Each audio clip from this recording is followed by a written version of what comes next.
good, Josh. Your guy, Coach Coop. I'm the executive director and founder of the B.R.O Experience Foundation, which stands for Brothers Redefining Opportunity.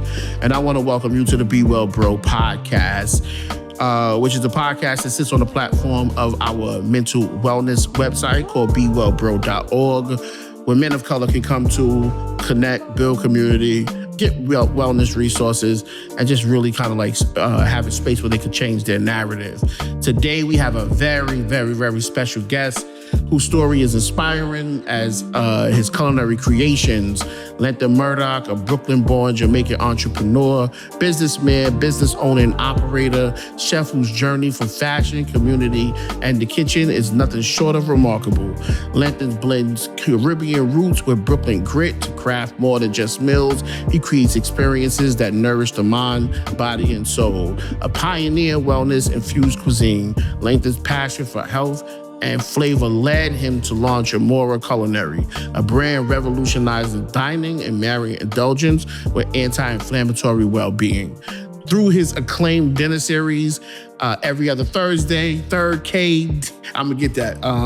He invites friends, family, and strangers alike to indulge in gourmet meals sprinkled with wellness and love. But Leighton's story isn't just about food, it's about transformation, resilience, and legacy. As a devoted father and community guy, he's committed to inspiring others through his journey of fatherhood, entrepreneurship, and self-discovery. Today, we dive into his upbringing, the roots of his culinary passion, and how fatherhood has shaped his life and vision. Get ready for a conversation about purpose, perseverance, and the power of creating a life that feeds the soul. Welcome, my brother, Chef Leighton Murdock. What's good, man? What's good, man? Really, really dope to have you on, man. I feel like we've known each other for a really long time through music and with DJ Booth and when I used to be doing the fashion clothing buying and things like that. So, yeah, man, I never really knew what you did in fashion. I just always knew that whenever I was at the different trade shows and when certain things would come up about fashion, you were the guy to go to, and people talked about who you were from a digital standpoint. So yeah, tell us a little bit about that before we go deeper into your life. Back when we first met, me and my best friend at the time, Marvin, we created an online store called Techies, which was South African slang for sneakers. Mm. So it's kind of like a, you could say a haberdashery, I think it's called, a men's store. Yeah. Yeah, so we had an online business before online shopping was a thing. So like the brands that we wanted to carry, like the big brands, they wasn't like trying to mess with us because they're like, you only selling online. No, you need to have a brick and mortar. Yeah, that sucked back in the day. Oh, yeah. So the brands that we carry, we couldn't afford the rent in the neighborhoods of the customers. So it was like crazy. So we did that for a couple of years and then we shut it down. Got you. Yeah, man, I remember, for those of you that don't know, I used to be into fashion heavy, ironically. And, you know, I was in partnership with the clothing store, Swagger 360. Shout outs to and all those guys. We used to have it on. Whereas now the Chance 11 or whatever the new restaurant is called, it used to actually be right in there. Right on Fulton Street, right off of Vanderbilt. Yeah, man, and that's kind of like how I met your wife, Sharifa. Yeah. And I think that's kind of like what sealed me and your connection, man. And back in the day, you could not get clothes if you didn't have a brick and mortar. Yeah. So much, if you owned a brick and mortar and you were like within a mile of another clothing store that was carrying still clothes, they wouldn't even let you carry the pieces, man. It was like crazy. A bigger brand, a bigger store. Yeah, man. I remember we used to have beef with Vinny's in them. Like Vinny's used to always shut us down. They had everything sold up. They took over downtown Brooklyn. But so you let the business go, but I want to go back to like young, like were you always into fashion? No. If not, like what was the life like for a young Leighton Murdock? I want to say I was into technology and cooking. I always liked cooking. So when I started really getting into cooking was my wife worked at Project. They were telling her she had to move to LA. We were going to move to LA. Wow. And at the time, I'm like, I don't have a job that I could basically just transfer over there. So I took time off and went to culinary school. And after culinary school, I was basically cooking like 3-course meal every day. And she was just like, hell no. Like, you ain't doing this. Like, pick one day and that's the day. So you pick Sundays and I'll just go all out on Sundays. Yeah. And we had... Hold on. So you was cooking big meals like every single day? Yeah, 3-course meals every day. So I never worked in a restaurant. Mm-hmm. Yeah. So a couple of friends started coming over. They started posting the dinners. And then like when I would walk the show, people were like, yo, how do I get invited? So I'm like, invited to what? Like to me, just like, this is just something that I just like doing, is just cooking on Sundays. Yeah. And it turned into a thing where we started calling Dinner with the Murdocks. So it went from that. Then we did one time, it was Afropunk. And Ouija was doing something at Afropunk, and then afterwards he came over. So we ended up having like 40, 45 people in our apartment. What? Then, and you ended up cooking? Yeah. So I had to go downstairs. The good thing about when I was downtown Brooklyn, there was a supermarket right under the building. Yeah. So it wasn't much, but then we ended up doing a commercial for Burlington Coat Factory for Dinner with the Murdocks. Yeah. And from that, I wanted to get into the cannabis space, but I wanted to do something that not a lot of people are focused on, which was food. Yeah. So I knew I wanted to create my own line of seasonings and sauces, but before I could do that, I created a dinner series called Every Other ThurCday. Yeah. And at the dinners now, at the end of the dinners, I'll tell people the food you ate, I use these products, which were my products. So I was showing them like, create my own line of seasonings and sauces, like olive oil, hot sauce, barbecue sauce. We had honey, salt, pepper, all-purpose seasoning, turmeric. That was the CBD side. So the CBD side, then we launched the THC version in California. Yeah, that sounds good. Yeah, we had hot sauce, barbecue sauce, and olive oil we launched in California. And this is actually our 5-year anniversary for Aroma Culinary. No, that's crazy. Yeah. It's funny, this is our 5-year anniversary as an organization. So that's why I always, and I never said this to you, but I've watched you kind of like evolve into who you already were. Yeah. So I always kind of like, from afar, I'll be like admiring like your journey and how you, you kind of like step into the role of being the chef. And I think I remember you saying that you were actually going to start doing the ThurCday events and things like that. So like, where did that come from for you? Like when was that something that you were thinking about doing as a kid? Like, how did you get into or evolving into cooking? So the dinner series, because I used to always do the dinner series on Dinner with the Murdocks, I wanted to do something in the cannabis space. So I'm like, I already know how to cook for a large amount of people. So then I was trying to figure out the name. And I remember the day I called my wife, I came up with the name Every Other ThurCday, and her old assistant, who was in the car, heard me telling her, like, yo, I just came up with a dinner series called Every Other ThurCday. And she texted me on the side, was like, I want to help. Her name was Malika. And like within, I want to say probably 2 weeks of us coming up with a name, we did a dinner. What? So I just invited, the first one I did, I just invited my friends just to test. Just to see how it... Yeah, and then it was a hit, and then we was doing it probably like twice a month. Then I realized I can't do it on Thursdays. People got to go to work on Friday. So I just like the name because I'm actually born on, my birthday is actually on a Thursday. Got you. What year when were you born? What month? 81, January. Oh, okay. Oh, you Capricorn. Yeah. So that's amazing, man.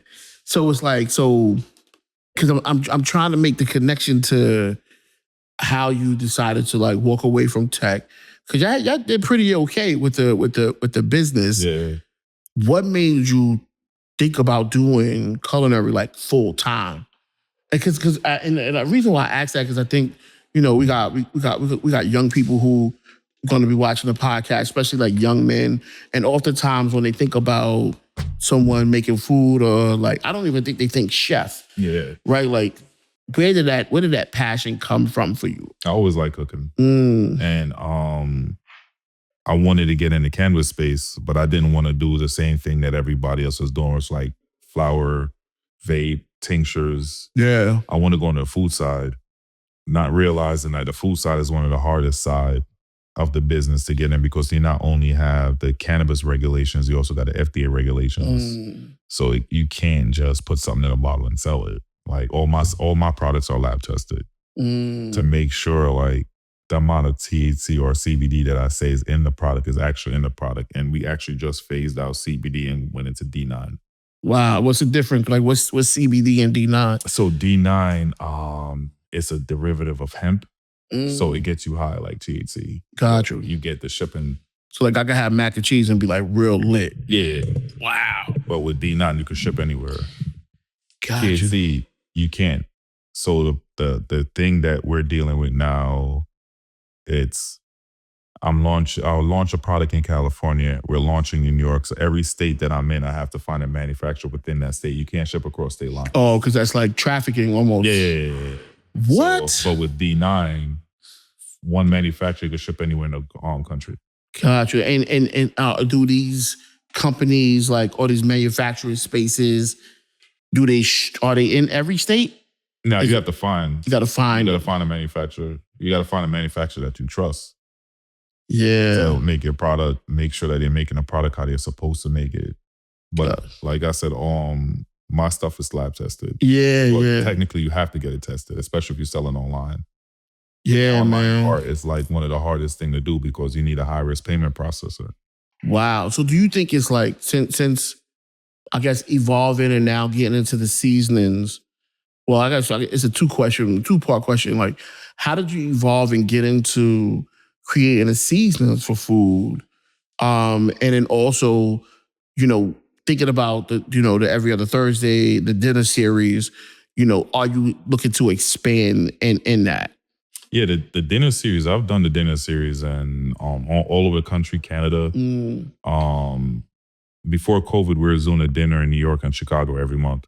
Then we'll sprinkle another state, Miami, DC. Where else we did? It's like my VP was supposed to be here too. I was telling him about the podcast. Got you. I call him my elevation ambassador. So he has a better memory of all the places we've done. We've done dinners all over the place. We've done dinners for a lot of cannabis companies also. So it's basically the Thursday was like a marketing vehicle for Aroma. But then other companies started hiring us to do their events. Wow. And now Aroma is kind of stands on its own everything. All my companies stand on its own. It's separate. So I have Every Other Thursday, Aroma, and we just started a consulting agency called Thursday Hive Consulting. And what did you do with that, with the consulting? Help brands. Gotcha. So a lot of brands, a lot of people think that you just create a brand and then that's it. Yeah. A lot that goes into it. Yeah. So being that we've done these dinners and we have a large network all over the country, because that's basically what we're doing. Any place, we go into a state before it's legal and do these underground dinners. And then once it become legal, all we're doing is basically brand awareness. So now, once we launch in that state, people are like, oh shit, I remember those guys. They did the dinner, or I remember the Aroma Culinary. Yeah, so it's about it after the dinners. So it's all about just brand awareness. Yeah, no, I'm not gonna lie, but I didn't get to one yet, but I will. I'm well gonna get to the next one. But seeing the images and the videos that you would post online, it definitely felt or just looking at it is a really amazing space. And sometimes it seems it's communal in a sense. We try to make it very communal. Yeah, so take me through the process. Is it do you speak to people about the type of food they eat in? Do you so I had Dre and Manny. Manny's my CFO. He's the one that brought us to Chicago. Them two, during the course of the dinner, they talk to people, make sure no one's getting too high. We're not trying to have nobody stuck on their table. It's basically we're trying to make sure everybody's on the same level. We're not trying to make sure everybody don't get too crazy. Yeah. It's not about abuse. It's about just kind of creating, almost like a therapeutic space with food. Safe space. Yeah. Because we try to keep the dosage around maybe 50, 60, if that much. But if you feel like you're getting too high, we have CBD products that really bring you down. Bring you back down too. How do you know if you're getting too high? If the food tastes good, you'll know. You over here cooking lamb chops or you got mac and cheese, I'm tearing it up. So that's what we try to tell people. Brace yourself. Brace yourself. I never make it too strong, but we have stuff there that if you want it stronger, you just buy the sales. Gotcha. So that's a problem. my tolerance, their tolerance is totally It's totally different. Yeah. So, and that's the thing. I can't be like, yo, this is 5 milligrams. It's going to work for everybody. That's why a lot of people like our products, because our products, like I have everything where it's 100 milligrams, nano motion, fast acting, you feel it right away. Like the thing with edibles, it's no one wants to wait. And the weight is what really mess you up. The weight, so like the weight, so like after you digest the food, the kind of like the high hit you. So what that is, it's your liver turns it into a whole new drug, 11-hydroxy-THC, which is 5 times stronger than if you smoke it. So that's why it's a body high. So with my product, I use a nano motion that get absorbed through your mouth. So that's how you feel it right away. So it's like fast in, fast out. The high lasts as long as if you smoke. Yeah. Like 45 minutes to an hour, not 3 days, you know? I got a funny story, man. I was Everybody does. I was in education. I mean, I'm still in education, but I ain't gonna say I was working at a school, and you know, teachers, we like stuff like that. Yeah. So, and I never really did it before. I never really got into, you know, the cannabis thing like personally, but I'm at this after work teachers event, and they had popcorn. So somebody passed me back. I was like, yo, this is CBD in it. You know, they let me know. And I'm like, this thing tastes good. I don't taste no marijuana. Yeah. Man, let me tell you something, bro. I was with a friend of mine, and we was going to another event, and we were driving across the Brooklyn Bridge, and we both had the popcorn. And at the same time, like it was like interconnected, but we just bust out laughing. And from that night, the night was a blur. Yeah. I remember going to the next event and standing in the corner. Like I was incapacitated. I ate so much of the popcorn that I was so hot that my now wife, she had to come and get me. She had to pick me up because I was out of it. So I learned my lesson from the levels, man. You got to be very careful. Very, very careful and aware of what you're taking in. So even at our dinners, we don't let first timers. I don't think an edible should, before I didn't think an edible should be a first experience because your body is not used to it. Yeah. And before, when I was using a distillate, that's when it was like, that takes a while to hit. Yeah. And then if you're not used to it, you could be high for a while. Well, wow, like a day or so. Some people 2 days. Yeah, man, that's something, man. So, you know, people, and this is a good conversation because people need to like learn medicinal use and how to utilize it in a way that, one, because it's okay, right? Like it's a natural herb that gives us a great euphoric feeling. Yeah. But you know, and it just this question pops up because you say like first time. So like, how do you ease a person into, you know, your Thursday events? Because I know everybody wants to come. So we ask questions, but we just try to make sure that like this is not your first time, because I don't think eating it should be your first experience. Yeah, yeah. But then you might get turned off because you get too hot. Yeah. You don't like the feeling. So it's just like, we try to make sure like that's nobody's first time. Yeah, got you. So what we started doing too, because there are people that want to come that don't indulge. So that's why we just started, we have packets that we give people. So now like you infuse it, or if you want it stronger, you add the sauce to yourself.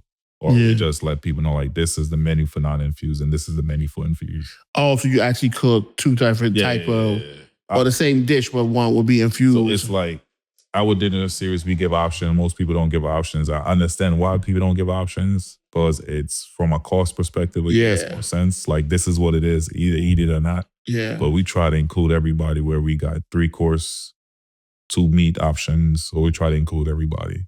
Yeah. Like, some people are vegetarians, vegans. So we try to make sure everything is there for everybody. That's dope, man. So, yeah, man, that sounds like an amazing business, man. And where do you want it to go? Like when you think about, you know, these Thursday series, are you going to like continue to do more of them, or are you going to move more into the product part? Because I'm pretty sure that once that starts selling, both. So it's kind of like both. So basically, like our goal at Aroma is to basically be the McCormick at cannabis. Mm-hmm. So like every seasoning, every sauce, EOT, it's marketing agency. So other companies hire us to do their events.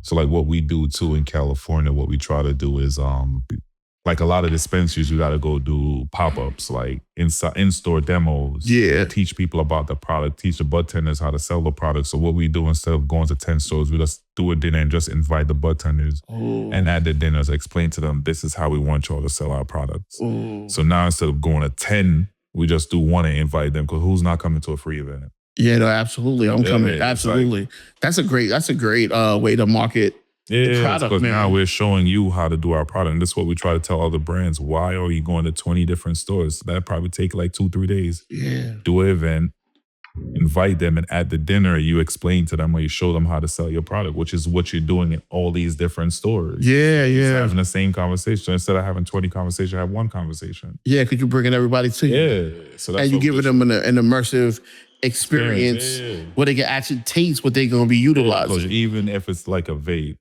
if the brand gives me the flour that they're using, I'll create an oil or butter, and then basically like the vape is made from this flour. You would turn it into a butter, turn it into oil. So now you're actually tasting it. So this is the feeling you'll get. So it's like a whole story we create behind the brand. Yeah, man, that's dope. That's dope. All right, so I want to switch gears a bit, because that's not all of who you are. Yeah. But it's amazing how you were able to take something from your childhood that was actually a means of almost like survival and be able to take care of yourself, and you evolved it into a business and being able to give people euphoric experiences. Yeah. But you also are a dad, not new father, because I think your baby boy is what, 4 or 5 now? No, it's actually going to be 3 at the end of the month. Oh, 3 at the end of the, so I had August, we had August before you. Okay, so August just turned 4, my son, and you got a 3-year-old. Legend. Yeah, man, how has that been? How's the last 3 years been? Oh, it's like, to me, like I've wanted to be a father for the longest. So my wife actually just posted the video of the process we went through. So we were married for 10 years before we had him. We were trying to have a kid for 8. Yeah. So 8 of those years we was trying to have a baby. Honestly, if it wasn't for her, we probably wouldn't have, because the last time she wanted to try, I was just like, done. No, like, nah, I'm not doing this again. Yeah. Because I'm like, I don't want to see you go through that again. Yeah. Me getting my hopes up and for it not to happen. Yeah. So she was just like, no, let's just try one more time. Let's just try one more time. And legend came. Yeah, legend. That's right. Being a father is everything that I thought it was going to be. I love every minute of it. Like, no matter how tired I get, it's like, I don't take anything for granted. Yeah. Every minute with him. Yeah, man, I see it. I see the level. Again, it's literally via social media, but first, congratulations, man. And it's always dope when your first is your baby boy. Yeah. You get to shape him and that journey, that pregnancy journey. Oftentimes, and I'm glad you brought that up, because men, we don't really talk about it, like how it impacts us, and especially when you go into like fertility struggles. Yeah. That I think. Yeah, talk about a lot, because we had a couple of friends that went through the same thing we went through, but it's crazy. But I like, even before it happened, I say, hey, when people ask us, when are you gonna have kids? It's like, what do you mean? You don't know what we're going. Like, this ain't no manufacturing. Yeah, but it's the thing that I tell people, like, once you get married, that's the next thing. Like, when you're gonna have a baby. Yeah. That's the next question everybody asks, when you're gonna have a baby, but they don't understand. Like, that's crazy. Especially in y'all kind of like situation, because y'all were public. Like, a lot of people know you, a lot of people know Sharifa. So that level of pressure, like that, your wedding was a community wedding. Like, everybody was waiting for the pictures. DK Oscars, they called it. Yeah, that's what it is. Like, you just can't do nothing by yourself. The journey is not with you, because there's so many people who love y'all, man. So yeah, that pressure is a lot. Yeah. So like, I try to tell people, like, don't ask married people when they're having kids, because you don't know what they're going through. Yeah, 100%. 100%. I again, August is 4, so we definitely with each other, me and Shantini, 10 years, and it wasn't happening, and we go into the different specialists and trying to figure out like what's what, and luckily he came, and he's been every bit of busting my tail as he can. I say that, I tell whoever said to wait to have kids, And listen to him. This is a young person game, because when I tell you, no matter how tired I am, once I go home, it's go time. It's go time. Like, he don't know nothing about what happened during the day. He doesn't care. It's like, yo, daddy, let's play. Let's play. That's man. And these pandemic babies, they audacious. Bro, the kid be backflipping off the couch. I'm like, yo. Because my wife went away this weekend, so it was just me and him. Oh, man. So it was just like, yo, I got to get you outside. Absolutely, man. Y'all got a backyard in your place, right? Well, so you lucky. We still in Brooklyn. We got the apartment. I got to take him to the right park. Yeah. If it's not his park, he get mad. It's like, yo, bro, are you happy? Even we were going to see one of my friends yesterday, and I'm trying to dress him. So he's 2 going on 3. Every pants I show him, I don't want to wear that. I don't like that. I'm like, what did you know? The shirt, everything was a fight yesterday. Yeah. It was just like, yo, pick one. You putting on one of these, pick one. It was just like, yo, I'm not giving you out. Yeah, it's okay. I had August the other day, and we so whenever I get him, I buy him a toy. I'm a punk. He got me wrapped. Yeah. He got me wrapped. So I took him to Walmart. I said, you get one toy. You end up walking out with 3 dinosaurs. And I'm like, all right, we're going to go to the restaurant. We're going to go get something to eat. And because I didn't let him take one part of the dinosaur out, he was like, you're a bad daddy. Yo, it's like, crazy. My brother-in-law lined me up like that when I was in my Florida Keys. He was looking for shorts. And I'm like, yo, we're going to go this way. So we end up in the toy section on this. And like he said, I'm going to bite. I'm like, I'm going to be strict. That went out the window, man. It went out the window. Yeah, man. So do you feel like Legend, because I mean, obviously this is for sure something that you said you wanted. Do you feel like what have you learned in the last 2 years about yourself, about what it means to be a parent? It's Father's Day. This is like Father's Day one. Like what's some of the lessons you feel like you're learning now? So, I have a nephew. He's, I think, 20 now. And I raised him. I remember I thought that was your son. Everybody thinks he's my son, because I used to always like him and my niece. So people thought I had kids. Yeah, I did. I definitely Because I always post my niece and my nephew. Yeah. So I want to say my nephew, who's 20 now, like he gave me my first experience of like being a mom. So he kind of like prepared me for Legend. So even when Legend first came, like he started crawling, I used to always tell Sharif, no matter how bad you think it is, it's getting worse. Yeah. Let's crawling to walking to running. It's not getting easier. It's not going to get easier. Like that Turbo 2 is a thing. Yeah.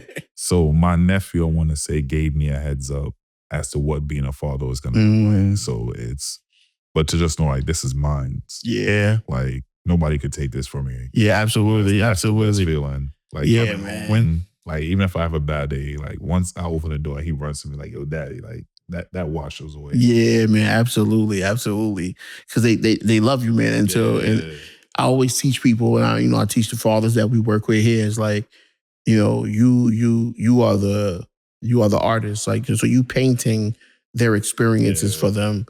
So as long as you get to, and you take that with not with a grain of salt, but you take that with like intention, you have the greatest relationship ever. I feel like for me, what I've learned, because I have 2 older children, right? I got my oldest son, who I didn't really find out about him until he was like 14. But Chase, my daughter, everybody knows like my right. That's like my rock. But one of the things that I didn't pay attention to was like, I raised her every other week. Yeah. So I always had a break. So when August was coming, me and my wife were together, and I'm like, yo, I'm good. Ain't no break. Yo, ain't no break. I was like, what is this? And it dawned on me that, parenting is a nonstop. Oh, yeah. It's nonstop. Yeah. Where in my other 2 situations, I was able to like have a week where it was just me, and I could think, when you a parent, no matter what you're doing, it don't matter. You got to drop it. You got to go. They don't know what time it is. So it's like, I'll be like, give me a break. Yeah. Like, daddy, let's go. Like, let's go. Yeah, absolutely. So relentless. So how do you balance that with like, obviously the business is doing really well, and you have this baby boy who's looking to you to give you that fire. How do you balance, or what ways have you been to find balance in that world? That's hard because like we live in Jersey. Our daycare is in Brooklyn, so our daycare is my sister.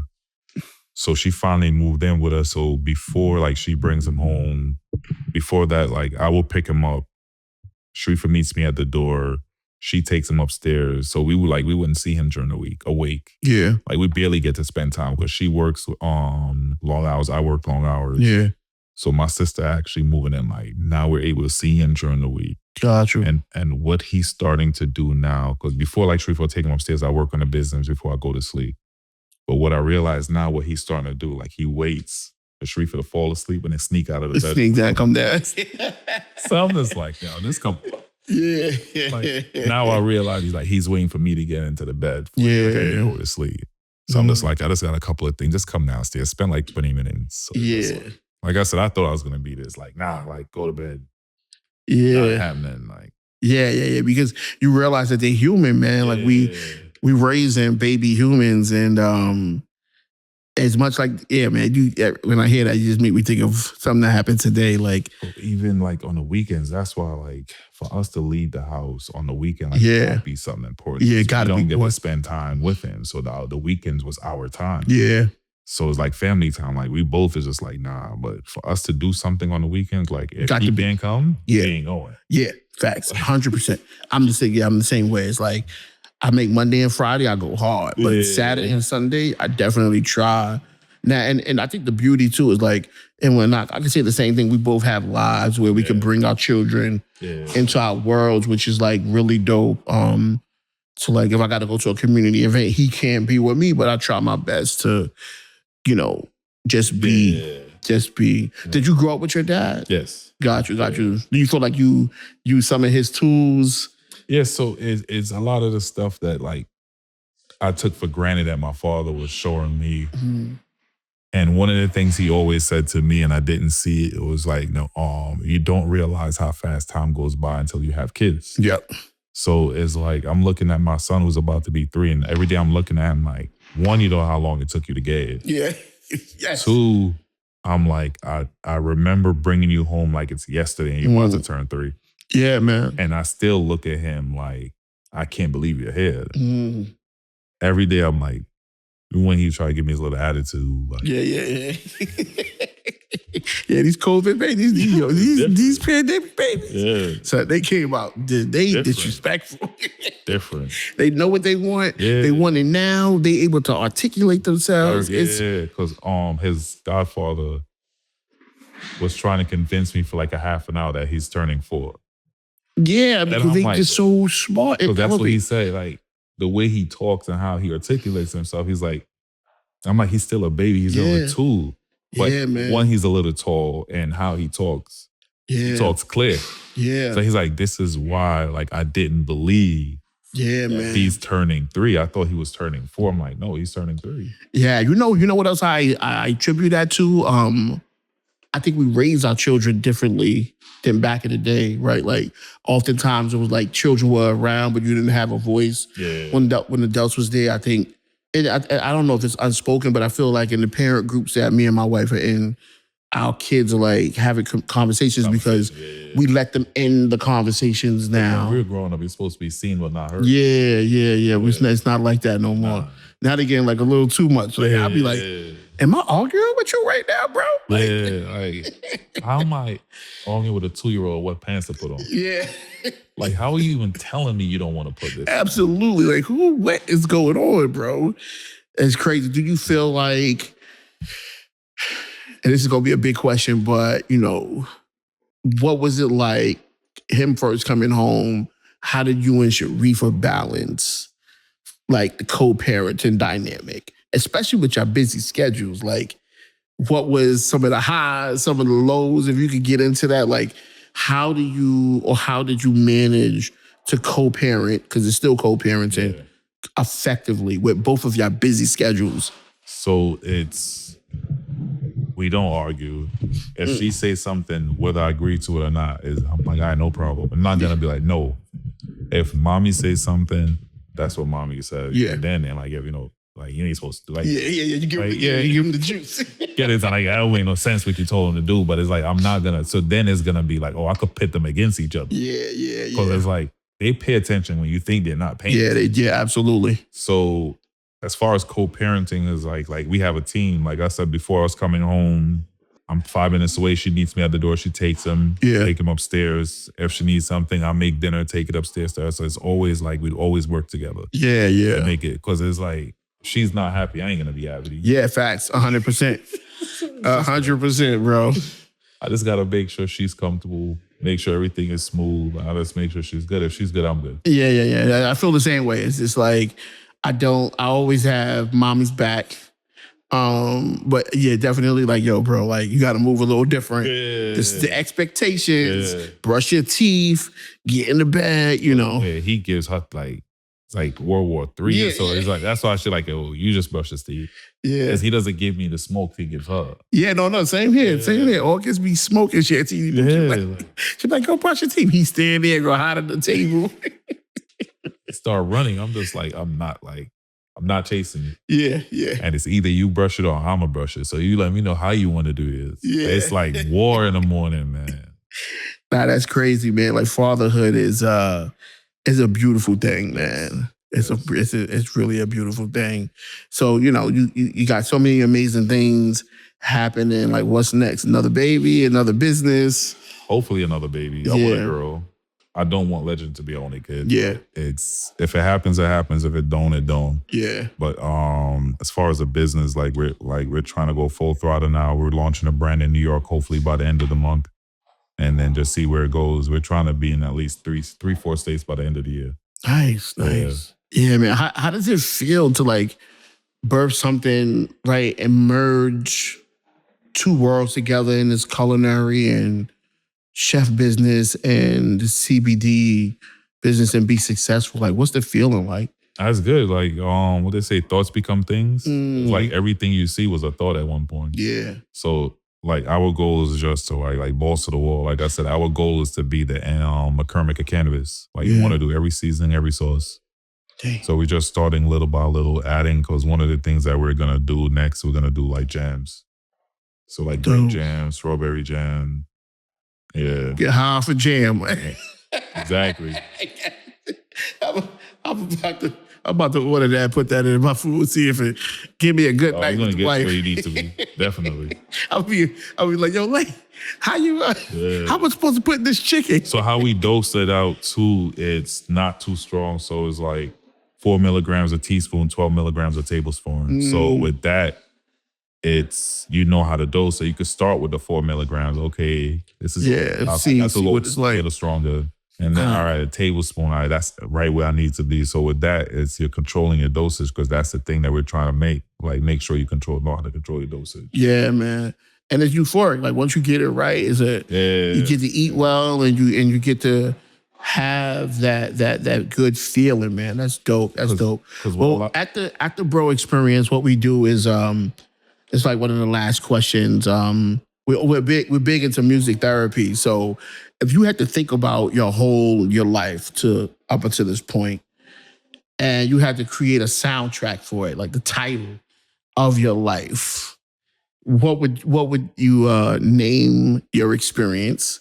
What would the title of your life be? Music title, like the type of music? Well, not the type of music. Like if you had to give it a name, like if you had to think about all of the things that you experienced that got you to this point that you are now, the man that you are today, what would the title of your soundtrack be? Oh, take your time. Take your time. Everything. Oh man, that first California launch was rough. So the first is rough. So I wouldn't say smooth sailing, but that's a good one. It's a good one. Yeah. I'm really trying to like. Yeah. That's the whole point of it. It's supposed to like have you reflect. Yeah. Because it got to be good. If anything, I'll probably say Cool Running. Cool Running. Yeah. Cool Running. I like that. That's actually, I don't know all parts, but I think from what I see, you've always been balanced. Yeah, it's like you can't take things too serious. It's too much going on. Yeah. And like, there's a lot of things that's out of your control. And once I learned that, like, you can't control everything. Yeah.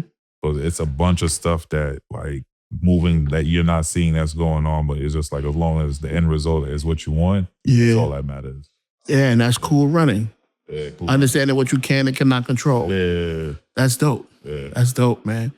Yeah, man. So tell people where they can follow you. And you can follow me at Chef Leighton every other Thursday, or Aroma Culinary. Nice, man.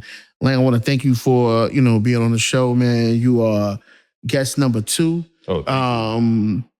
Yeah, man. And it's like really dope. We really hope that people can connect with the men of color that we're going to have on here. Yeah. Oftentimes, we don't never really get a chance to tell our narratives. Yeah. And this is why we're here, right? Like, to just tell our journeys in a way that we want. And then also show the world that we are in different industries. We're not just, in just these isolated one type of spaces where we're just rappers or chess basketball players. We do a multitude of things. Yeah. So yeah, man, I love you, bro. And I just want to thank you for taking the time to be in Brooklyn and hang out with me, man.